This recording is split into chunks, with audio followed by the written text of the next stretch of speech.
Hello, good morning. എല്ലാവർക്കും കൃഷ്ണാസ് വേൾഡിലേക്ക് സ്വാഗതം. ഹലോ, ഞാനിന്ന് ഇവിടെ ഒരു മാങ്ങ കറിയാണ് തയ്യാറാക്കാൻ പോകുന്നത്. എന്ന് പറഞ്ഞാൽ ഇത് ഒഴിച്ചുകൂട്ട് കറിയൊന്നുമല്ല, അച്ചാറുമല്ല, ഏതാണ്ട് അതേപോലെ തന്നെയുള്ള ഒരു സ്പെഷ്യൽ കറിയാണ്. ഭയങ്കര ടേസ്റ്റുമാണ്.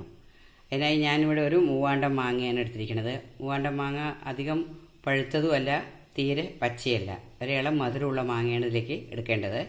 പിന്നെ വേണ്ടത് 1 ടീസ്പൂൺ കായം പൊടിച്ചത്, 1 ടീസ്പൂൺ മല്ലിപ്പൊടി, 3/4 ടീസ്പൂൺ മുളക് പൊടി, 1 ടീസ്പൂൺ ജീരകം ക്രഷ് ചെയ്തെടുത്താണ്. പിന്നെ ഇതിൽ ഞാൻ ആവശ്യത്തിന് കുറച്ച് ഉപ്പെല്ലാം ചേർത്ത് വെച്ചിട്ടൊരു 15 നിമിഷമായി. ഇനി നമുക്കിതെങ്ങനെയാണ് പാകം ചെയ്യുന്നതെന്ന് നോക്കാം. ഈ കായം ഞാൻ നല്ലെണ്ണ മൂപ്പിച്ചിട്ട് അതിൽ പൊടിച്ചെടുത്താണ്. ഇവിടെ ഒരു 1.5 ടേബിൾ സ്പൂണോളം നല്ലെണ്ണ ഞാൻ ഒഴിച്ചിട്ടുണ്ട്. കായം വറുത്തെടുത്ത നല്ലെണ്ണയാണ്. ഇനി ഇതിലേക്ക് നമുക്ക് ഇതെങ്ങനെ തയ്യാറാക്കുന്നതെന്ന് നോക്കാം. എണ്ണ ചൂടായിട്ടുണ്ട്. നമുക്കിതിലേക്ക് കടുക്, ഉലുവ, വറ്റൽമുളക്, 1 ടീസ്പൂൺ കടുക്, 1/4 ടീസ്പൂൺ ഉലുവ, 2 വറ്റൽമുളക് ഇതിലേക്ക് ഇട്ട് കൊടുക്കാം.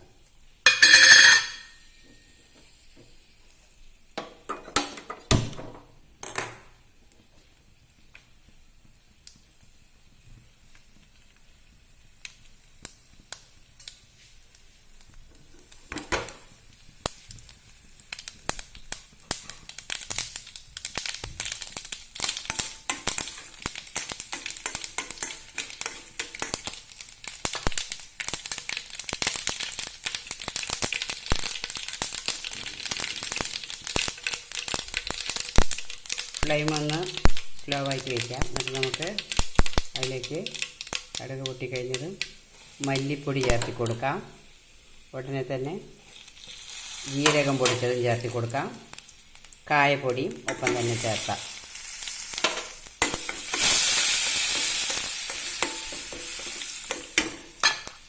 അതിലേക്ക് ഈ മുളക് പൊടി കൂടി നമുക്ക് ചേർത്തി കൊടുക്കാം.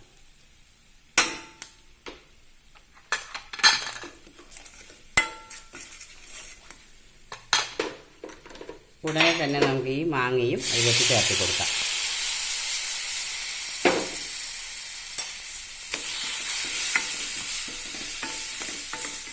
എല്ലാം കൂടി ഒന്ന് ഇളക്കി യോജിപ്പിക്കുക. ഉപ്പ് മാങ്ങയിൽ ഞാൻ നേരത്തെ ചേർത്തിട്ടുള്ളതാണ്. നല്ലപോലെ യോജിപ്പിച്ച ശേഷം നമുക്ക് ഒരു 1/4 ഗ്ലാസ് തിളപ്പിച്ചരച്ച വെള്ളം ഒന്ന് ഒഴിച്ചു കൊടുക്കാം.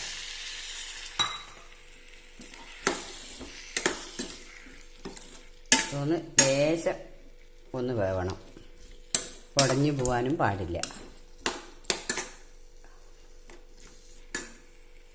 ഒരു 1/4 ഗ്ലാസ് വിനാഗിരി കൂടി ചേർത്തി കൊടുക്കാം.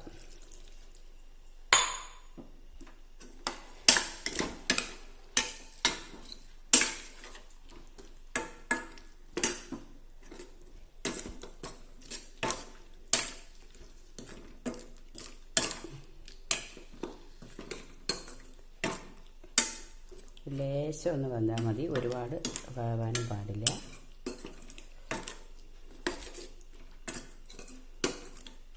ഇത് ഒരു മാസത്തോളമൊക്കെ കേടുവരാതെ നമുക്ക് സൂക്ഷിക്കാം. ഫ്രിഡ്ജിൽ വെക്കുകയാണെങ്കിൽ അതിൽ കൂടുതലും നമുക്ക് സൂക്ഷിക്കാവുന്നതാണ്. ഇതിന് ഒരു പ്രത്യേക ടേസ്റ്റ് തന്നെയുണ്ട്.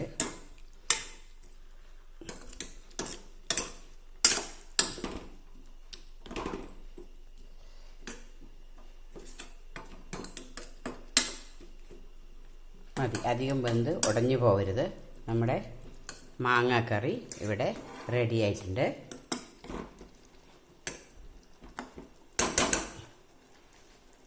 ഇനി നമുക്ക് ഗ്യാസ് ഓഫ് ചെയ്യാം. തണുത്ത ശേഷം ജാറിലോ കുപ്പിയിലാക്കി സൂക്ഷിക്കാം. അച്ചാറിന് പകരമായിട്ട് നമുക്കിത് ഉപയോഗിക്കാൻ പറ്റും. അതല്ലാതെ ചോറിൻ്റെ കൂടെ കറി പോലും നമുക്കിത് ഉപയോഗിക്കാൻ പറ്റും.